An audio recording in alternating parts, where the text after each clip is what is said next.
Before she became legend, before her name was carved in stone, she was a woman, broken, hunted, and silenced.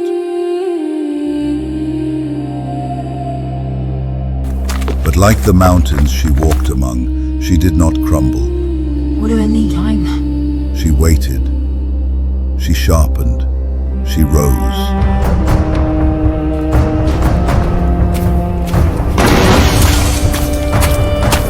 The wind tore through the Nordic fjords, howling like the old gods themselves. Snow blanketed the village, quieting the world in a cruel kind of peace. And in that silence lived Eydis, just 22 winters old, a lone woman whose world had already been taken from her once by war. And now, again, by men. She was neither wife nor shield maiden. Her father had died in battle, leaving behind a home of wood, a hearth of warmth, and nothing else. And so she endured, collecting water from the ice streams, repairing furs by candlelight, whispering to herself the names of things she would never say aloud again.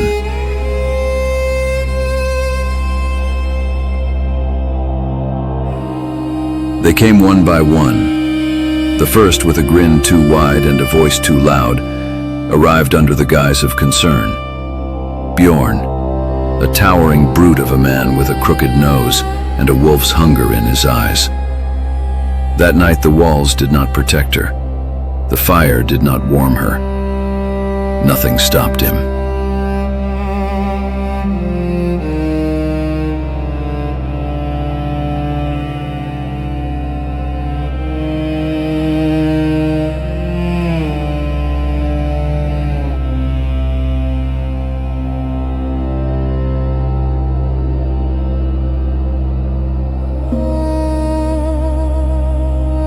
Then came Harold, slippery as a serpent and twice as cruel. He laughed as he entered, uninvited. That laugh still echoed in the corners of her mind. His hand gripped her like she was an object, and she was too tired to fight.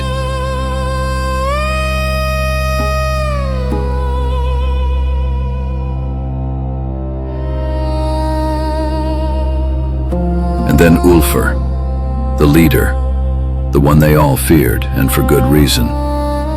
When he visited, he didn't need excuses. He entered like the storm, took what he wanted and left nothing behind. His breath smelled of blood and iron. His silence said more than his words ever could. Night after night, assault after assault.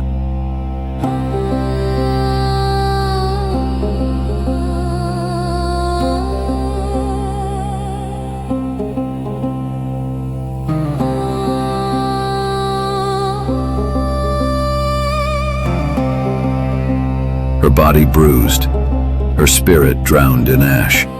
But something remained, a spark.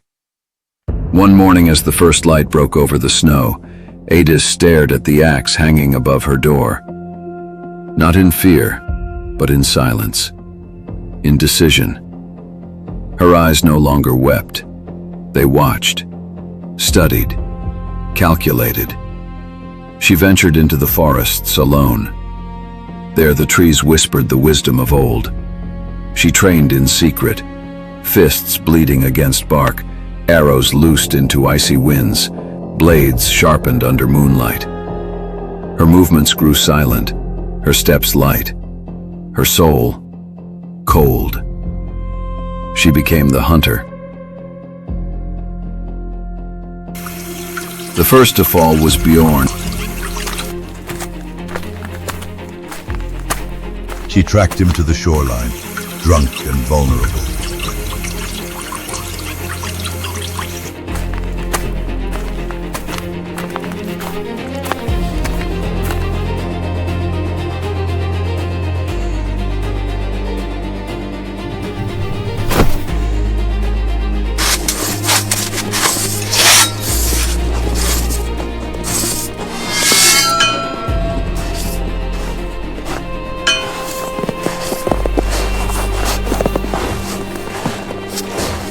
One clean swing turned silence into crimson. His blood spilled across the snow like ink across parchment. She cleansed her hands in the river, took his iron arm ring as a trophy, and burned his memory in fire.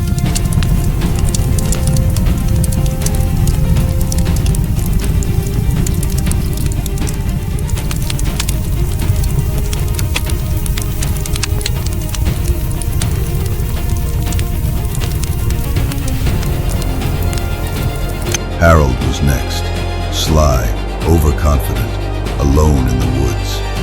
A trap snapped his ribs. Her blade silenced his scream. The serpent tattoo on his neck faded beneath the snow. She left nothing behind but his pendant and the hush of vengeance complete. 2 runes, 2 flames, 2 ghosts.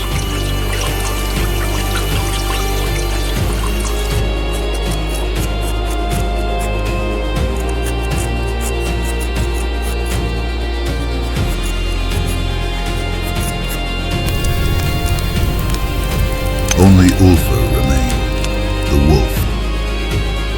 He was cautious now. He felt the wind change, watched the village's shifting eyes.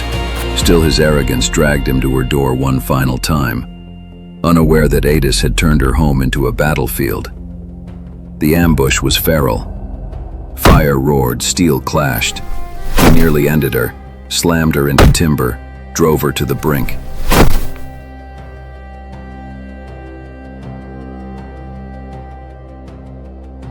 But the woman who once wept on these same floors was gone. She struck back with everything she had.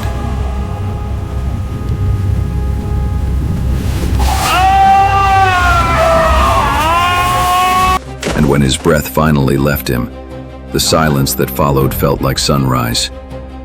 She dragged his body out into the snow. The fire behind her was not of fear, but of release. The villagers watched from a distance.